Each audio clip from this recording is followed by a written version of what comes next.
summer day. Who made the world? Who made the swan and the black bear? Who made the grasshopper? This grasshopper, I mean, the one who has flung herself out of the grass, the one who is eating sugar out of my hand, who is moving her jaws back and forth instead of up and down, who is gazing around with her enormous and complicated eyes. Now she lifts her pale forearms and thoroughly washes her face. Now she snaps her wings open and floats away. I don't know exactly what a prayer is. I do know how to pay attention, how to fall down into the grass, how to kneel down in the grass, how to be idle and blessed, how to stroll through the fields, which is what I have been doing all day. Tell me, what else should I have done? Doesn't everything die at last and too soon? Tell me, what is it you plan to do with your one wild and precious life?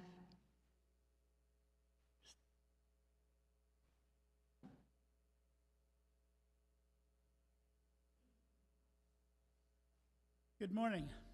I'm Jack Ulman, and I'm a longtime member of this congregation, a retired worship associate brought out of the barn for this one special service. Whether you are here in person or attending online, thank you for being here. For those of you who are new today, I'll take a moment to tell you about our congregation.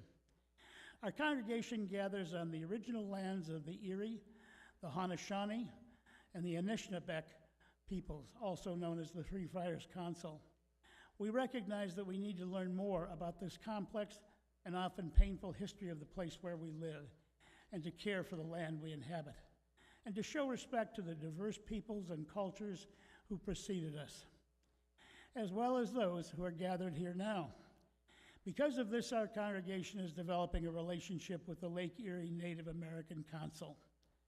Our congregation is a member of the Unitarian Universalist Association of Congregations, and as a Unitarian Universalist, or UU congregation, we are a non-creedal community. This means that we do not require anyone to subscribe to a specific set of beliefs to be a member here. Instead, we live by the covenant that encourages ethical behavior, affirms democracy, celebrates the worth of each individual, and unites us in a search for meaning and in reverence the greater mystery of life. We are a welcoming congregation which affirms all persons who choose to participate in the life or activities of our community, regardless of color, national origin, gender, gender identity, sexual orientation, age, physical or mental disabilities and abilities, or economic status. If you would like to learn more about us, please take a moment to fill out the gray pamphlet found in the pew rack in front of you. Someone will contact you to answer your questions and help you feel welcome in our community. You may also visit our website at uucleveland.org and email us from that site. As we enter sacred space, please silence any audible cell phones, alarms, and other devices to avoid distractions during the service. Please join me in reading the Chalice lighting found in the yellow cards in your pew rack.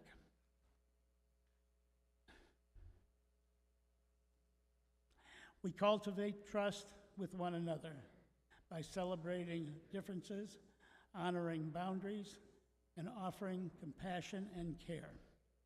We listen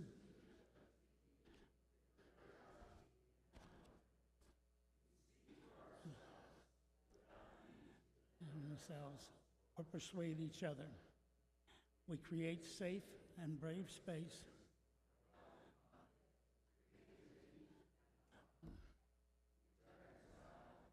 and making amends when we hurt one another. Because we do not have enough time during today's service, we will not be offering the stones of joys and concerns. If you'd like to add an individual joy or concern to the book during the welcoming time with one another, they will be read later in the service. We'll be singing hymn 1068 in the Teal Hymnal. But first, let us welcome one another.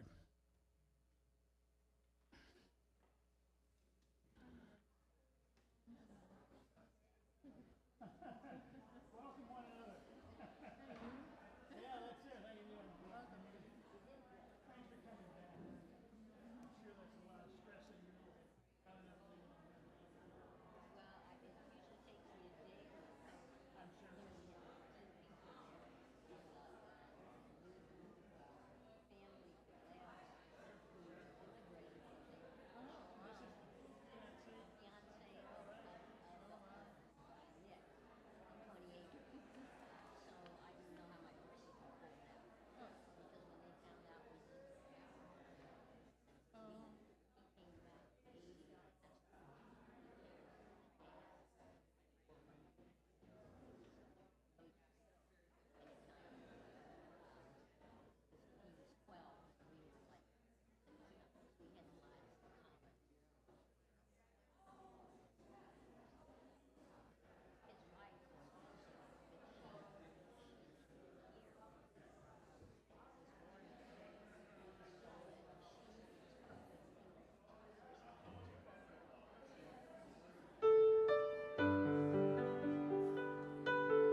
Good morning.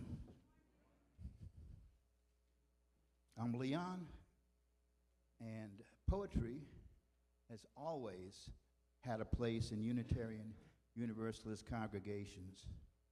Louisa May Alcott, E.E. Cummings, Ralph Waldo Emerson, Henry David Thoreau, William Carlos Williams, Mary Oliver, and many other poets have claimed Unitarian Universalist as their home. So it should come as no surprise that this congregation has strong connections with poetry. And when it comes to communicating, I've always favored lyrics.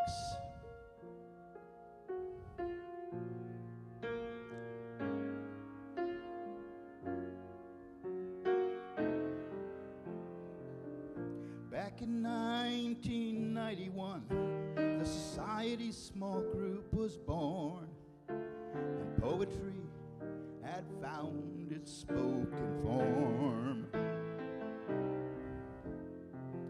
From the mouth of Bill Hutchinson to Bob Morgan carrying on, until Adrian Russ brought it over to First Church.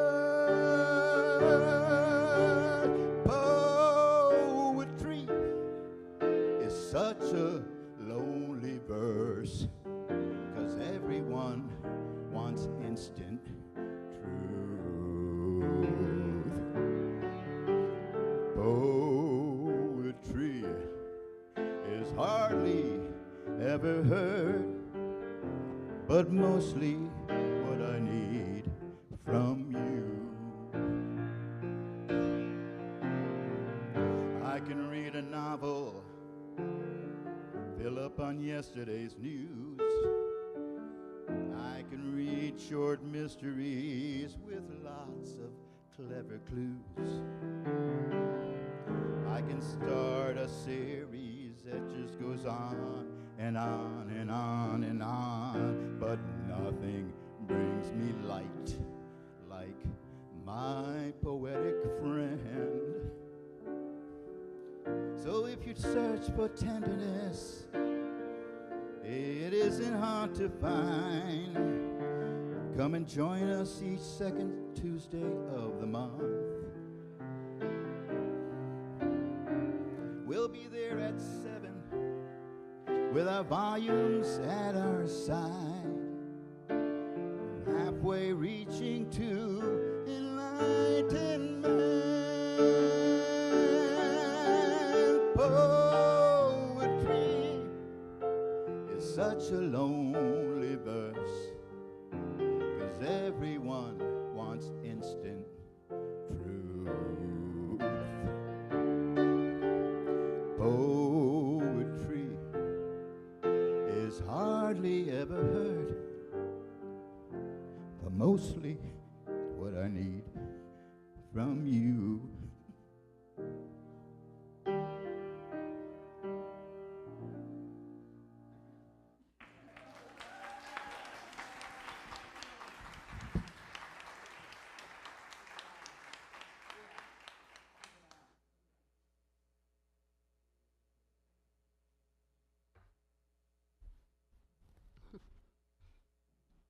Good morning. My name's Barb Morgan, and the poem I'm going to read is called From Blossoms by Lee Young Lee. It's my favorite summertime poem. From blossoms. From blossoms comes this brown paper bag of peaches we bought from the boy at the bend in the road where we turned toward signs painted peaches. From laden boughs, from hands, from sweet fellowship in the bins, comes nectar at the roadside, succulent peaches we devour, dusty skin and all. Comes the familiar dust of summer, dust we eat. Oh, to take what we love inside, to carry within us an orchard, to eat not only the skin, but the shade, not only the sugar, but the days, to hold the fruit in our hands, adore it, then bite into the round jubilance of peach. There are days we live as if death were nowhere in the background. From joy to joy to joy, from wing to wing, From blossom to impossible blossom, to sweet, impossible blossom.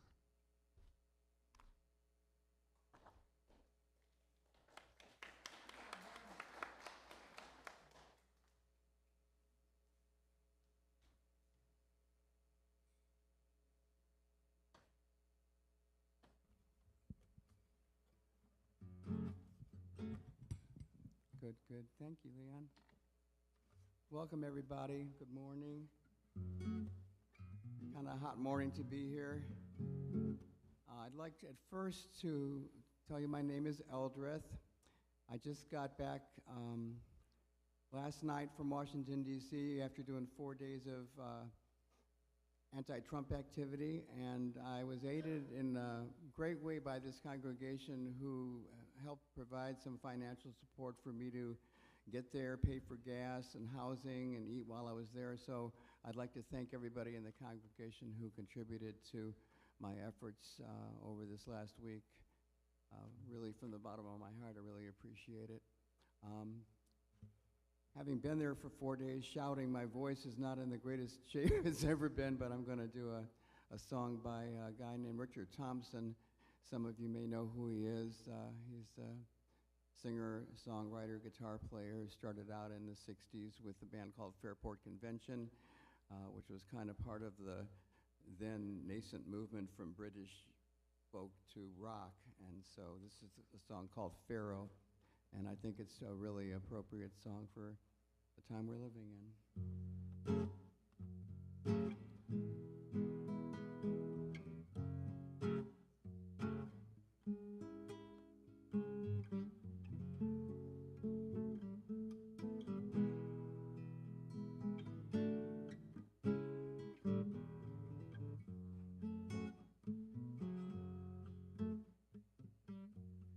Pharaoh sits in his tower of steel, and dogs of money all at his heel. And far beneath we shoulder the wheel. We're all working for Pharaoh. 1,000 days, 1,000 years. He feeds us all, he feeds our fears. Don't stir in your sleep tonight, my dears. We're all working for Pharaoh.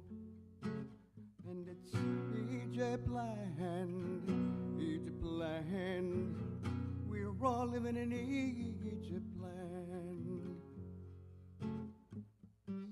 Tell me, sister, don't you understand? We're all working for Pharaoh.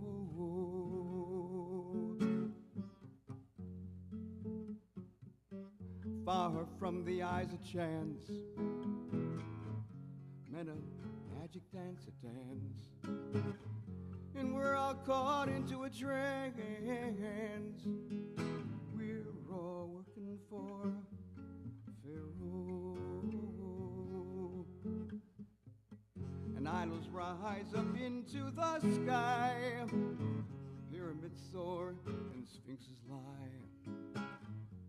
Head of dog, Osiris eye. We're all working for Pharaoh. And it's Egypt land, Egypt land. We're all living in Egypt land.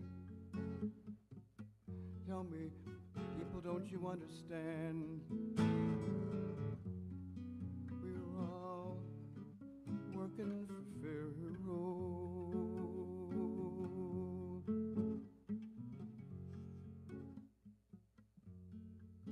I dig a ditch, you shape a stone, another battlement for his throne. Another day on earth is flown. We're all working for Pharaoh. Now call it America or call it Spain. Egypt rules with a whip and chain. Moses, free my people again. We're all working for Pharaoh. Pharaoh, he sits in his tower of steel. All the princes are at his heel. And far beneath we shoulder the wheel. We're all working for Pharaoh. We're all working for Pharaoh. We're all working for Pharaoh.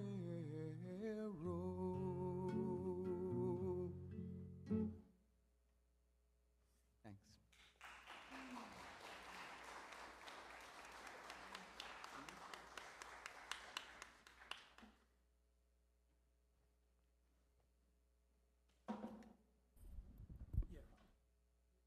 Thank you. Okay.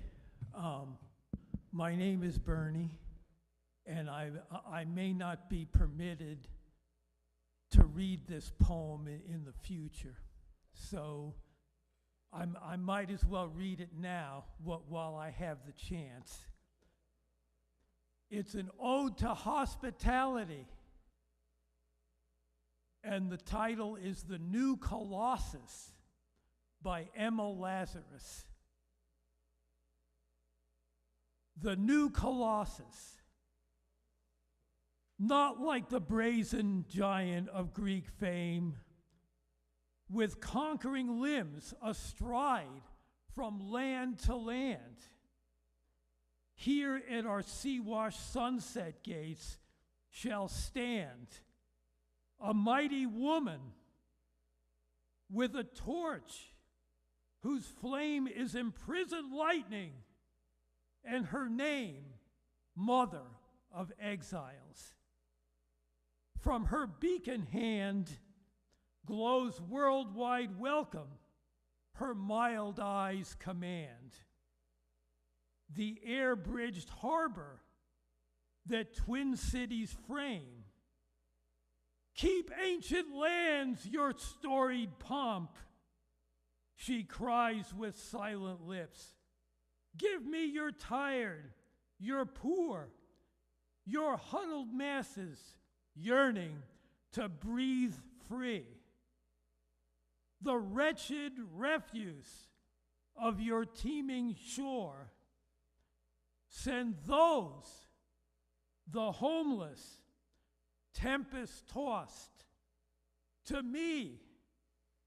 I lift my lamp beside the golden door.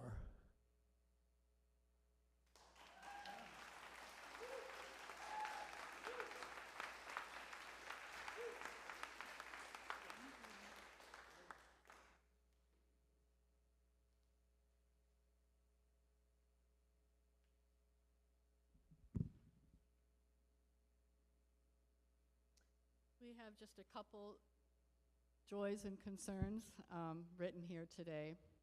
One that is especially close to my heart. Lisa Van Cleef died around 2 p.m. on Wednesday. She was a really good friend of mine. Our kids grew up together, so I knew her for over 20 years. And she had a rough time with cancer for the last 5 years. Our hearts and care are with Lisa's family and all of those who were blessed by Lisa's presence and her love. I believe a service will be here on Saturday the 19th in the afternoon. And then there's an announcement of I am singing Carmina Burana at 7 p.m. on Tuesday the 12th. Somebody says. We keep these announcements and joys and anything else in our heart, we carry these with us today.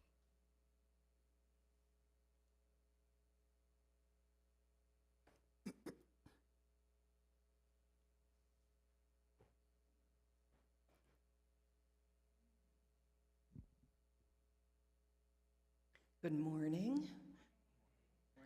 My name is Jenny Papp. I'm the Director of Lifespan Faith Development for this congregation, and my pronouns are she and they. When I heard the poetry group was going to be preparing for this service a month or two ago, I reached out and asked if there's anything I could do to help, and they asked me to share this poem with you today, which is new to me when they first shared it with me, so I love it. The poem is by Christine Howie. Questioning authority. Sign of the cross. When I am 6 years old, I go to Sunday school every week and ask God to make me a girl. I figure compared to fishes and loaves, it's not that big a deal. Then, one Sunday morning, I have an epiphany.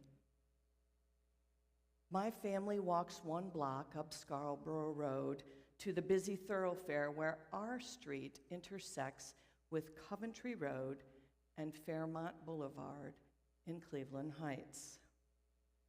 Then we cross the street and go to Fairmount Presbyterian Church, right there on the opposite corner. On this track, holding my dad's hand, I see a sign by the crosswalk. It has 3 words, and I can read the last 2. Cross here. But the first word is long, and it tires me out to look at it.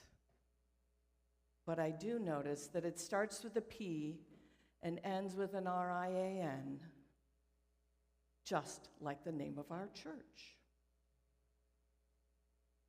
And so I put it all together and come to the conclusion that the sign says, Presbyterians cross here. This thought percolates for a little bit, and I begin to feel powerful as a 6-year-old can feel. It appears our religion owns this crosswalk.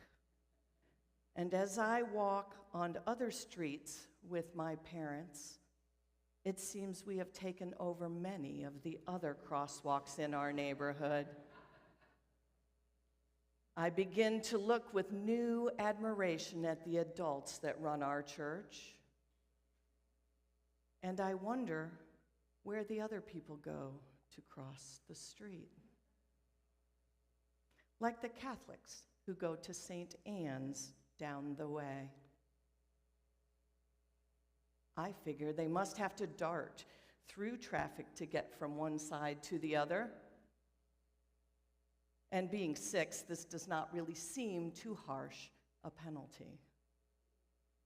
After all, I imagine we won these crosswalks fair and square. I knew we had an army since we sang about our Christian soldiers almost every Sunday. The crosswalks were ours now, so too bad for them. I am a Presbyterian, king of the crosswalks, and I imagine glorious future victories when we might even take over the sidewalks themselves. Of course, I eventually came to realize that the first word on those signs did not say Presbyterians. It was a profoundly deflating moment for me. And I have questioned the authority of signs and religion ever since.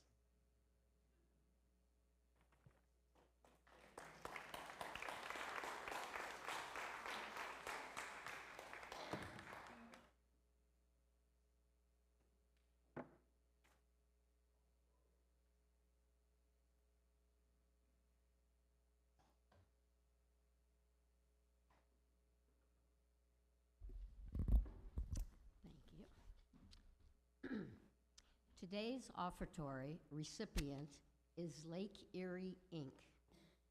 Founded in 2010, Lake Erie Inc.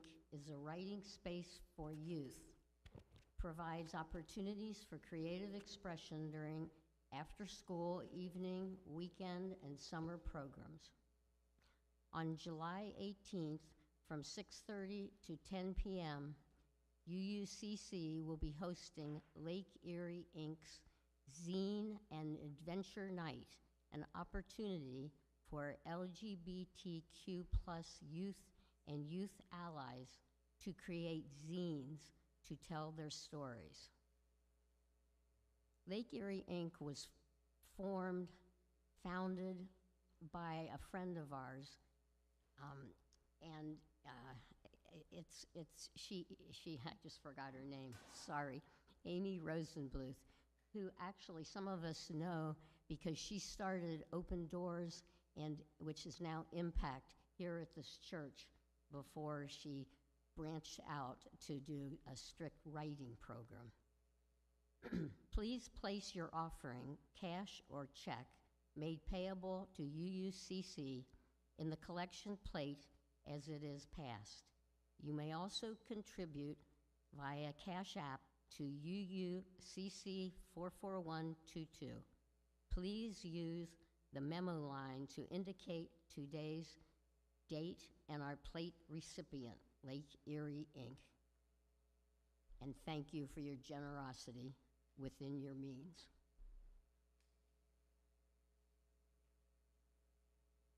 Stopping by woods on a snowy evening. Whose woods these are, I think I know. His house is in the village, though. He will not see me stopping here to watch his woods fill up with snow. My little horse must think it queer to stop without a farmhouse near between the woods and frozen lake, the darkest evening of the year.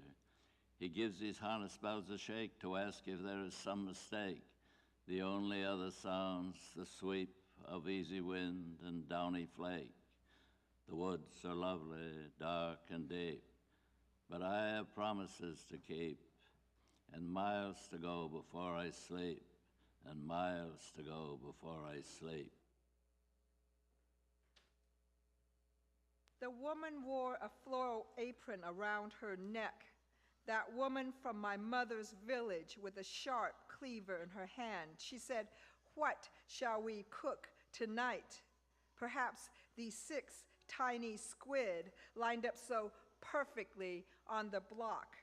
She wiped her hand on the apron, pierced the blade into the first. There was no resistance, no blood, only cartilage, soft as a child's nose. A last iota of ink made us wince. Suddenly, the aroma of ginger and scallion fogged our senses, and we absolved her for that moment's barbarism. Then she, an elder of the tribe, without formal headdress, without elegance, deigned to teach the younger about the Asian plight.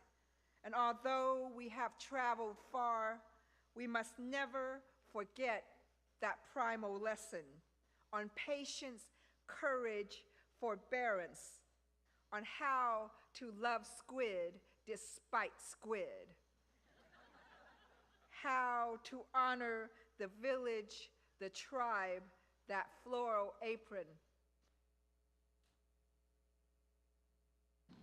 Forgetfulness. The name of the author is the first to go, followed obediently by the title, the plot, the heartbreaking conclusion, the entire novel, which suddenly becomes one you have never read, never even heard of. It is as if one by one, the memories you used to harbor decided to retire to the southern hemisphere of the brain, to a little fishing village where there are no phones. Long ago, you kissed the names of the 9 muses goodbye, and you watched the quadratic equation pack its bag. And even now, as you memorize the order of the planets, something else is slipping away, a state flower perhaps, the address of an uncle, the capital of Paraguay. Whatever it is you are struggling to remember, it is not poised on the tip of your tongue, not even lurking in some obscure corner of your spleen. It has floated away down a dark mythological river whose name begins with an L. As far as you can recall. Well, on your own way to oblivion, where you will join those who have forgotten even how to swim and how to ride a bicycle. No wonder you rise in the middle of the night to look up the date of a famous battle in a book on war. No wonder the moon in the window seems to have drifted out of a love poem that you used to know by heart. This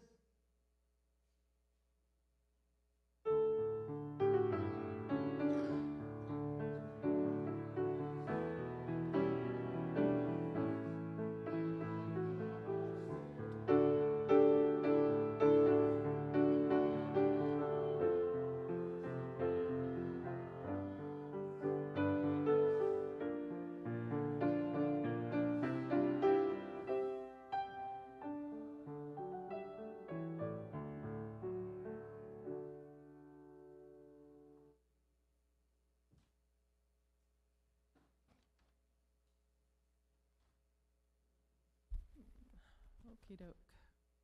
Rumi. Wouldn't be poetry service without Rumi. I'm Janine Purcell, and this is a poem entitled A Great Wagon, and here are some excerpts from it. Today, like every other day, we wake up empty and frightened. Don't open the door to the study and begin reading. Take down a musical instrument. Let the beauty we love be what we do.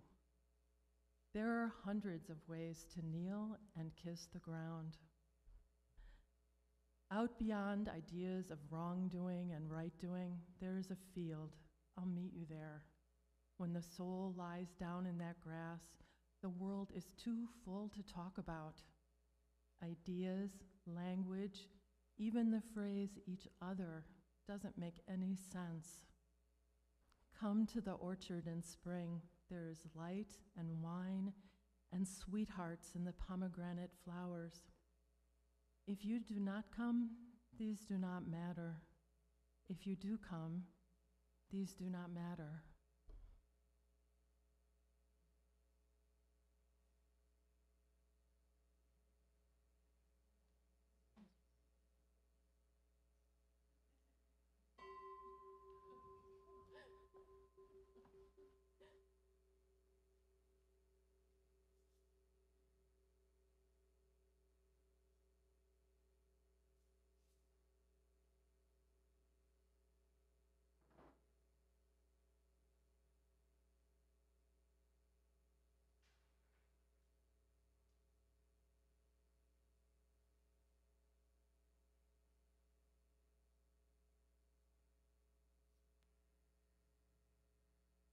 Hello, everyone. My name is Adrienne Russ, and I'm going to read a poem today by Wisława Szymborska. She is a Polish poet who was born in 1923, and it's really about human nature, and it's an amazing poem. It's called A Word on Statistics. A Word on Statistics. Out of every 100 people, those who always know better, 52. Unsure of every step, almost all the rest. Ready to help if it doesn't take too long, 49. Always good because they cannot be otherwise, 4, well, maybe 5. Able to admire without envy, 18. Led to error by youth, which passes, 60, plus or minus. Those not to be messed with, 40 and 4. Living in constant fear of someone or something, 77. capable of happiness, 20 some odd at most. Harmless alone, turning savage in crowds, more than half for sure. Cruel when forced by circumstances. It's better not to know, not even approximately. Wise in hindsight, not many more than wise in foresight. Getting nothing out of life except things, 30, though I'd like to think I'm wrong. Doubled over in pain and without a flashlight in the dark, 83, sooner or later. Those who are just, quite a few at 35. But if it takes effort to understand, 3. Worthy of empathy, 99. Mortal, 100 out of 100, a figure that has never varied yet.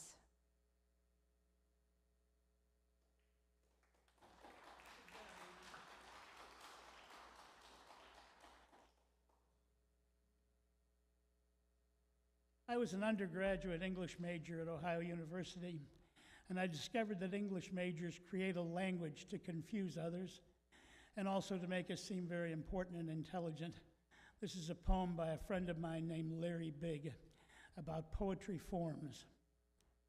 Acrostic, sonnet, couplet, prose, gazelle, valneel, cinquain, ballad, epic, clear-hue, ode, sestina, elegy, pantome, blank verse, free verse, blackout poems, abstract, concrete, dramatic, so where the heck did haiku go?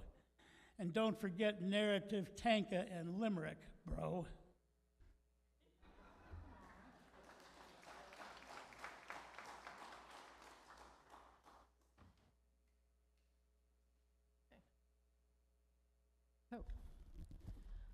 This is a poem titled The Cypress Broke by Mahmoud Darwish. And Mahmoud Darwish was a Palestinian poet. And in 1988, he actually wrote the Palestinian Declaration of Independence, which was the formal declaration for the creation of the state of Palestine and was regarded as the state poet of Palestine. So, The Cypress Broke. The cypress broke like a minaret and slept on the road upon its chapped shadow, dark, green, as it has always been. No one got hurt. The vehicles sped over its branches. The dust blew into the windshields. The cypress broke, but the pigeon in a neighboring house didn't change its public nest, and 2 migrant birds hovered above the hem of the place and exchanged some symbols. And a woman said to her neighbor, "Say, did you see a storm?" She said, "No, and no bulldozer either." And the cypress broke. And those passing by the wreckage said, "Maybe it got bored with being neglected, or it grew old with the days. It is long like a giraffe, and little in meaning like a dust broom, and couldn't shade 2 lovers." And a boy said, "I used to draw it perfectly. Its figure was easy to draw." And a girl said, "The sky today is incomplete because the cypress broke." And a young man said, "But the sky today is complete because the cypress broke." And I said to myself, neither mystery nor clarity. The cypress broke, and that is all there is to it. The cypress broke.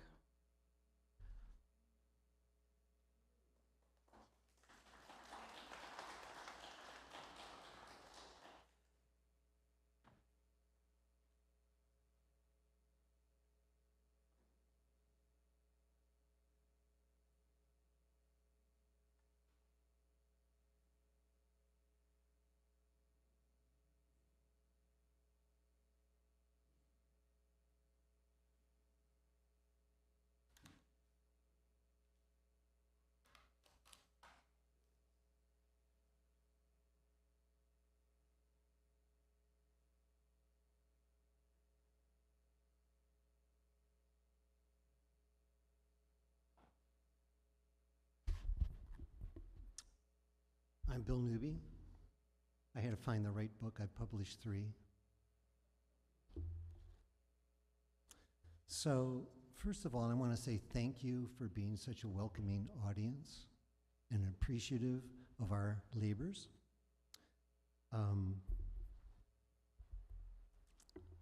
It's worth saying that nearly any poem that's ever been written is probably a product of some kind of sustained meditation. And when you make a space in your life, reading a poem, listening to a poem, you're taking the opportunity to hitchhike on that meditation. And the meditation often leads to a surprise, and when you make space for it in your life, you too might experience that surprise.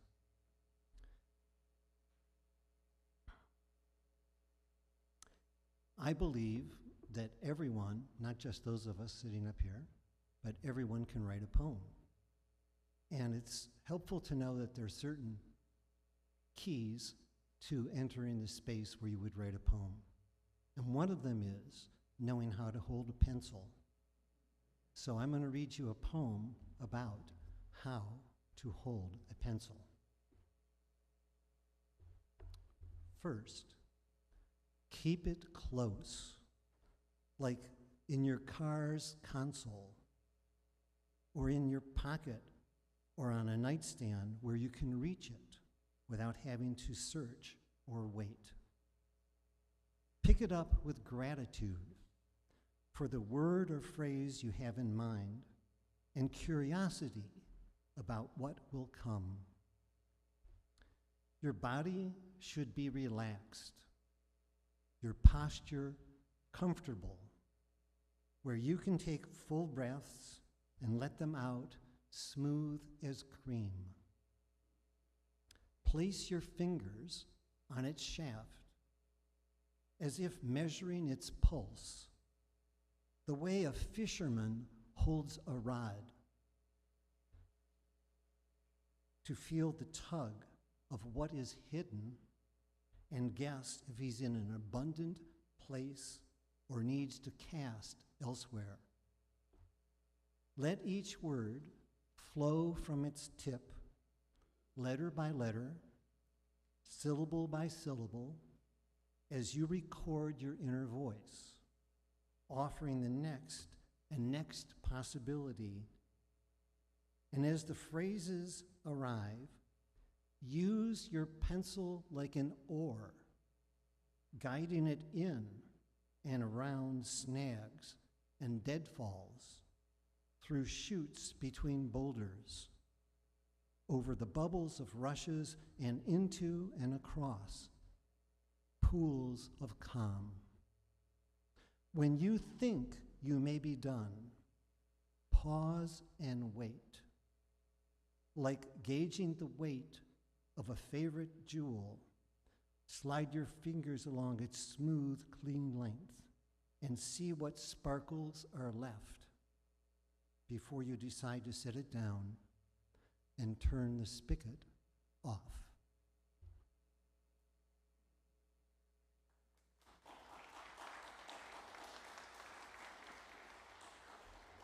So I've been asked to make a space if anyone's sitting on a poem that they would like to share.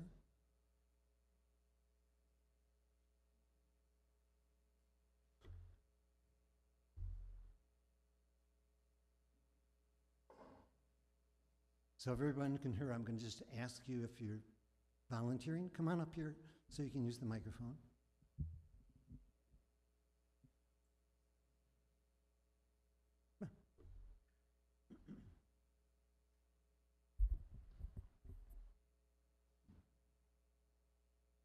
Thank you. A narrow room. Place them in a narrow room facing one another. Let them look at the expressions, some trusting, some cautious, some fearful. Let them breathe each other's breath, intermingling the inhalation and the exhalation, commingling the borrowed molecules, trading the yin for the yang. Make them be still. In the quiet are the words, unspoken but true, who we are and how we are. Keep them together till they understand each other. Only then can there be oneness and a brief chance for peace.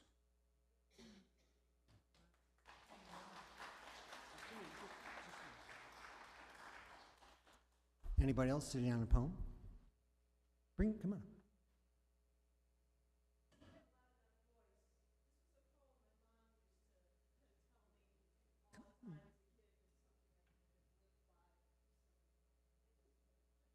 Jane, right? Yeah, come on.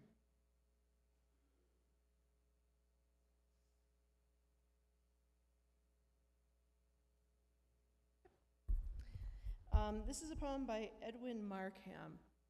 He drew a circle that shut me out, heretic rebel, a thing to flout. But love and I had the wit to win. We drew a circle and took him in. So.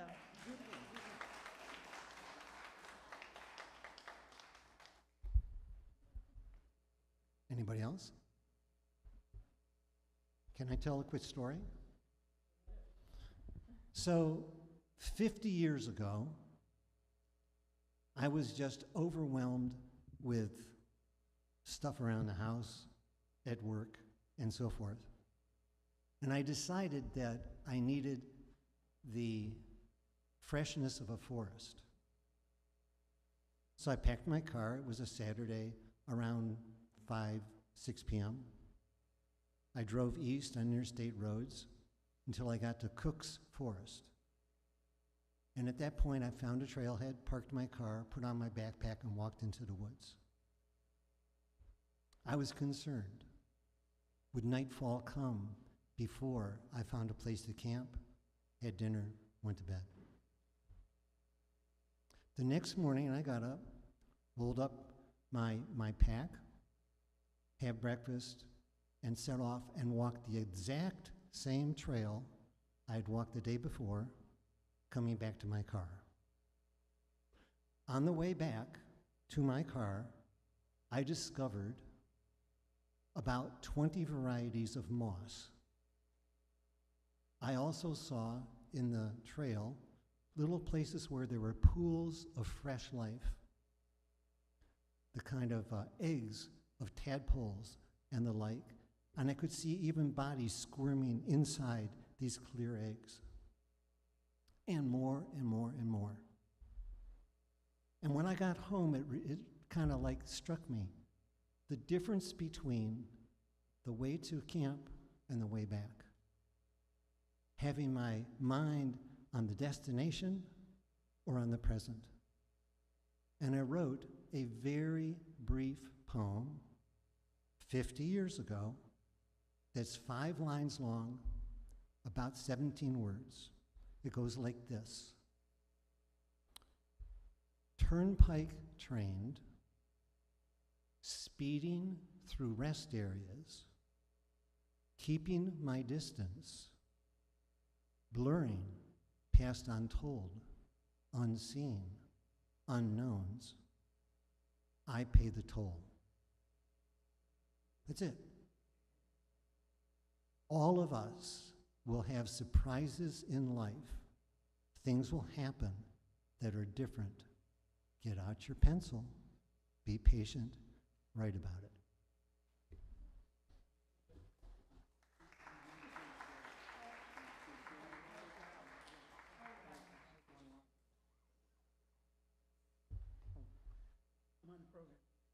Oh, I thought we were still doing people to bring poems from the congregation.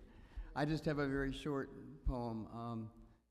First, they came for the immigrants, and I spoke out because I'd heard the poem before.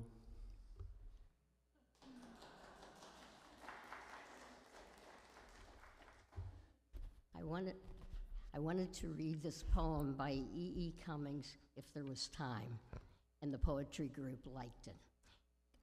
Cummings was a Unitarian. The poem is called Maggie and Millie and Molly and May.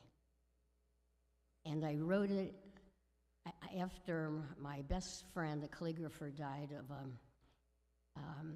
I found it, I knew it, of a brain aneurysm at 55. And I needed to get a new dog. And we've always gotten mixed breeds. And I told Bill 2 weeks later, our dog had died years earlier, I need to get a little Westie, like Sandy's dog, who was still alive. And I found this poem, and we named her Maggie. Maggie and Millie and Molly and May went down to the sea to play one day, and Maggie discovered a shell that sang so sweetly she couldn't remember her troubles, and Millie befriended a stranded star whose rays 5 languid fingers were, and Molly was chased by a horrible thing which raced sideways while blowing bubbles, and May came home with a smooth round stone, as small as the world and as large as alone. For whatever we lose, like a you and a me, it's always ourselves we find in the sea.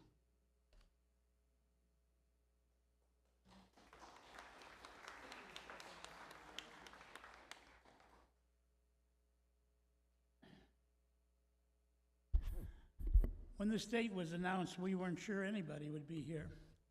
4th of July weekend and an overload of hot dogs, dire predictions of high temperatures and high humidity. We want to thank each and every one of you for showing up this morning for this unusual service. Ministers often say that you have to come to the Unitarian Church 3 times because every service is different, and this has certainly been a very different service today. If you'll join me, please, in the closing words, number 691 in the gray hymnal, Help Us to Be by May Sarton.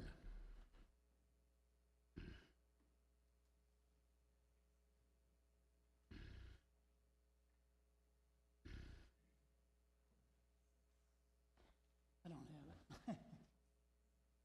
I don't have it. Is that it? Oh, yes, right there. Thank you. Help us to be the always hopeful, gardeners of the Spirit, who know that without darkness, nothing comes to birth, as without light, nothing flowers. Extinguishing our chalice today will be Adrian Russ, a member of the Poetry Covenant Group. And if you have your yellow pew card, we'll read this in unison. We extinguish this flame, but not the light of truth, the warmth of community, or the fire of commitment. These we carry in our hearts until we are together again.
Thank you.